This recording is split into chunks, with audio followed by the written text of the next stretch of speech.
Bienvenidos y bienvenidas a un video correspondiente a la Cátedra de Principios de Filosofía para los y las estudiantes de primer año de la licenciatura en Ciencias Jurídicas. El día de hoy el tema que vamos a conversar a través de este video es la relación entre filosofía y ciencia. Primeramente, pues recordar que precisamente la ciencia o el conocimiento científico ha realizado un procedimiento de independencia del conocimiento filosófico. Habíamos explicado que en la antigüedad, antes de la Edad Moderna, antes de que pues las ciencias se independizasen propiamente, antes de la revolución científica, pues muchos de los conocimientos que hoy llamamos ciencia se englobaban o estaban pues dentro de el árbol o el tronco común que nosotros llamábamos filosofía. Entonces, anteriormente a la revolución científica, la filosofía pues englobaba todos los conocimientos que nosotros hoy en día estudiamos de forma aislada. Hablábamos pues de las ciencias sociales en general, que todavía pues no existían propiamente, pero la química, la física, la lógica, la biología, la matemática, la medicina, entre otras tantas ciencias, pues en ese momento se encontraban siempre dentro de la filosofía. Una vez que surge la revolución científica, cada una de estas ramas, digámoslo así, de la filosofía en su momento, se deshojan, es decir, caen del tronco común y pues generan sus propias disciplinas con sus propios objetos de estudio y sus propios métodos, naciendo así pues por supuesto las ciencias naturales y en su momento las ciencias sociales. Entonces surgía la pregunta ahí de si la filosofía todavía tenía algo sobre qué reflexionar o por el contrario la ciencia ya habían pues agotado todo el conocimiento que se puede tener sobre la realidad y la filosofía debía desaparecer. Ante esta disyuntiva, pues la verdad es que surge una serie de posturas sobre el papel del conocimiento filosófico frente al conocimiento científico. Dentro de esas posturas, pues, vemos que la filosofía se reduce a una determinada cosa, es decir, del tronco común o digamos, del árbol de donde surgía todo el conocimiento, la filosofía ahora pues se ve reducida. Y la primera reducción que se trató de hacer de la filosofía fue convertirla en una ciencia exacta, es decir, hacer que la filosofía se parezca a la sociología, a la antropología, a la economía, a la política, al derecho, entre otras ciencias sociales que nosotros conocemos. Y la manera de hacerlo era, pues, a través de dotarle a la filosofía de un objeto de estudio muy propio, del cual nos encargara otra disciplina, y que desarrollara un método también propio. Este esfuerzo fue realizado sobre todo por el filósofo Edmund Husserl, que siendo el padre de la fenomenología, explicó que pues su intención era que la filosofía tratase lo más que se pudiera de parecerse a una ciencia exacta, como una ciencia formal o una ciencia fáctica. Por lo tanto, el objeto de estudio de la filosofía desde la perspectiva de Husserl sería la esencia de las cosas, es decir, pues buscar el origen de todas las cosas, la raíz de los problemas de la realidad, pero para ello, pues la filosofía adoptaría un método propio, es decir, un método, siguiendo pues con su filosofía, un método fenomenológico. Ahora bien, no vamos a explicar aquí con detalles qué consiste la fenomenología de Husserl, pero lo que sí es característico es que es alguien que busca que la filosofía se parezca a la ciencia, tanto así que le establece un objeto particular de la realidad, entre teoría, entre paréntesis particular, y un método característico o un método propio. Ahora bien, esa es una forma de entender la filosofía como una ciencia exacta. También algunos filósofos plantean que así como la filosofía puede tener su propio método para abordar sus problemas de la realidad, también la filosofía debería hacer uso del método científico para probar sus conclusiones o para validarlas. Por lo tanto, también la filosofía se reduce a ser una ciencia exacta cuando la filosofía, al carecer de un método que dote de la debida certeza o verisimilitud de sus conclusiones, pues se auxiliará ya sea del método científico experimental o del método de las ciencias sociales, dependiendo cuál sea cada una de ellas, para probar sus postulados o sus conclusiones. Esta es una postura, pero también hay una postura muy radical frente a esta reducción de la filosofía.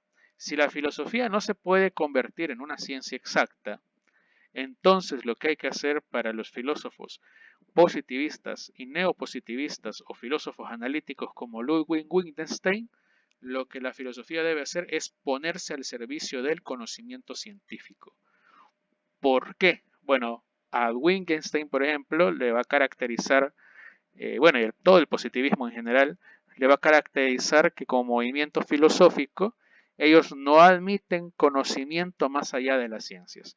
Es decir, la ciencia es el único conocimiento lo suficientemente capaz o certero, digámoslo así, de explicarnos la realidad. Aquello que no pueda ser cuantificado, que no pueda ser cualificado a través de un método científico, por lo tanto, no existe o no tiene una razón de ser. No debe tener importancia para los intelectuales.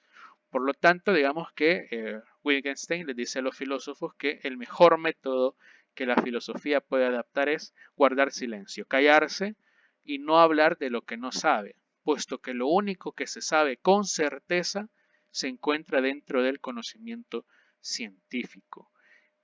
Por lo tanto, digamos que los grandes problemas filosóficos para Wittgenstein pues van a dejar de tener razón de existir, van a consistir un absurdo, porque los grandes problemas filosóficos sobre el sentido de la vida humana, sobre la existencia de Dios, por ejemplo, entre otras tantas preguntas, pues estas no tienen una respuesta para él, porque precisamente la ciencia se ve impedida de darlas por el momento.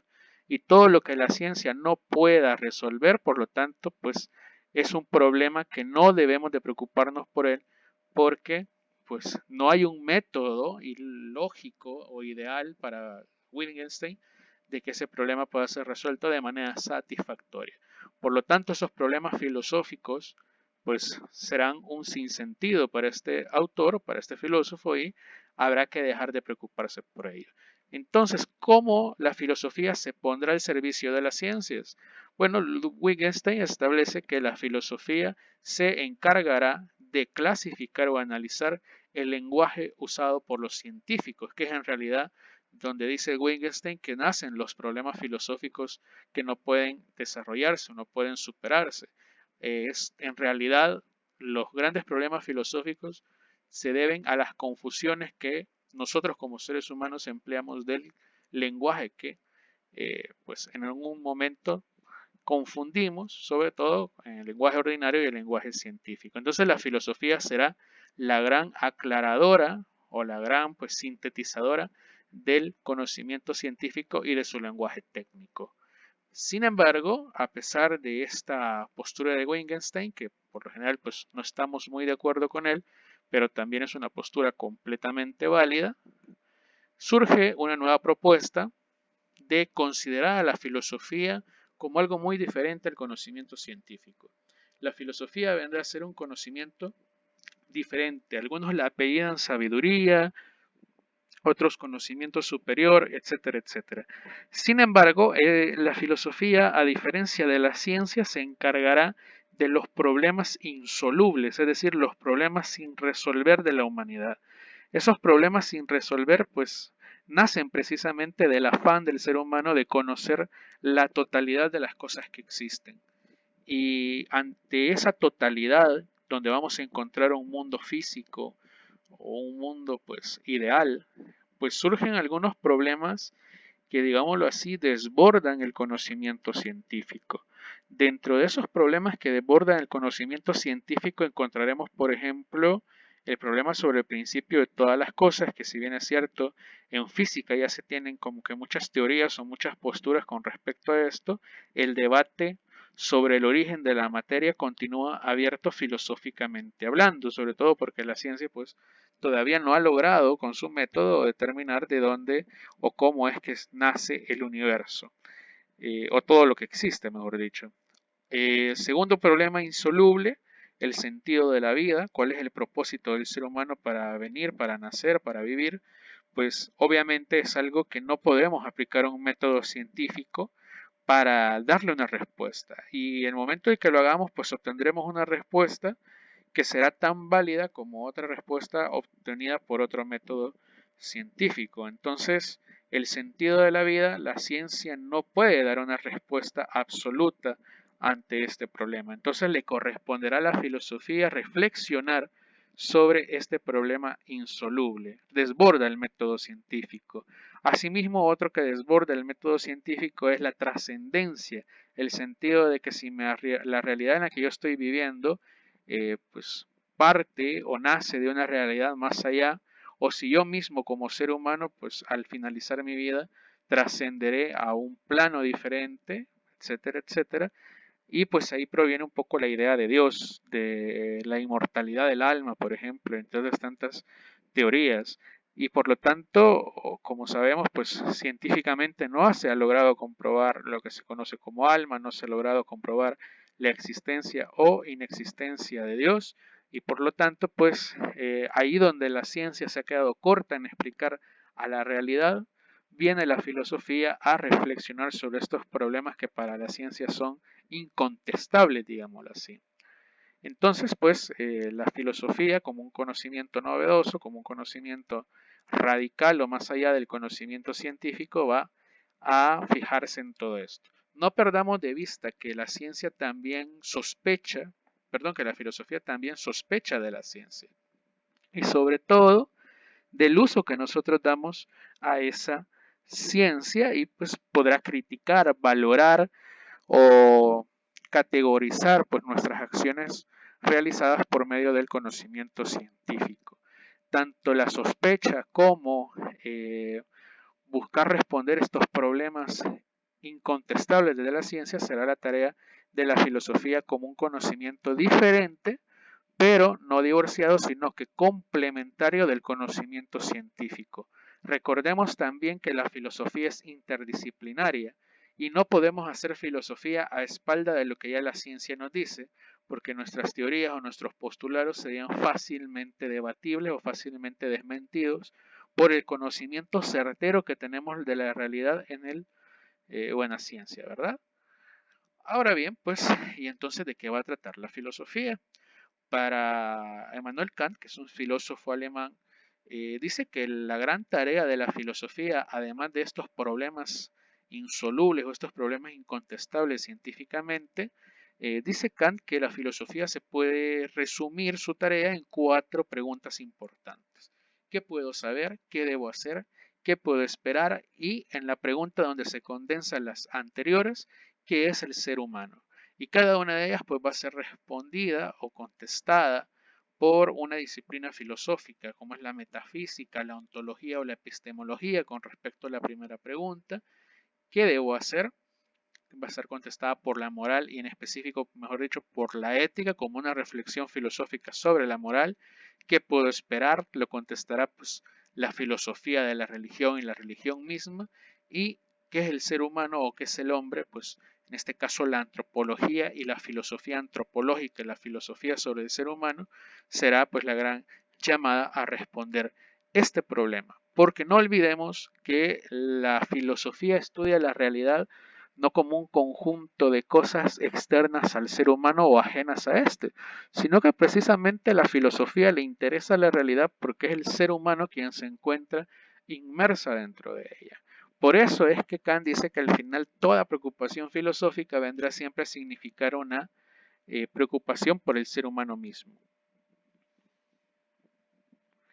Y bueno, pues por el momento eso es todo. Hemos tratado pues de agotar el la relación entre filosofía y ciencia, recuerden, son saberes complementarios y pues por el momento si les ha generado dudas este video, pues pueden hacerlo en la siguiente sesión de clases. Con mucho gusto pues atenderemos las dudas y si no, pues esperamos que este video les haya aclarado muchos conceptos y muchas ideas que se han vertido anteriormente. Muchas gracias por su atención y recuerden que las fuentes bibliográficas para hacer este video han sido tomados del libro de César Tejedor, Introducción a la Filosofía, y el libro que es La Filosofía de Abad Pascual y otros autores. Muchas gracias.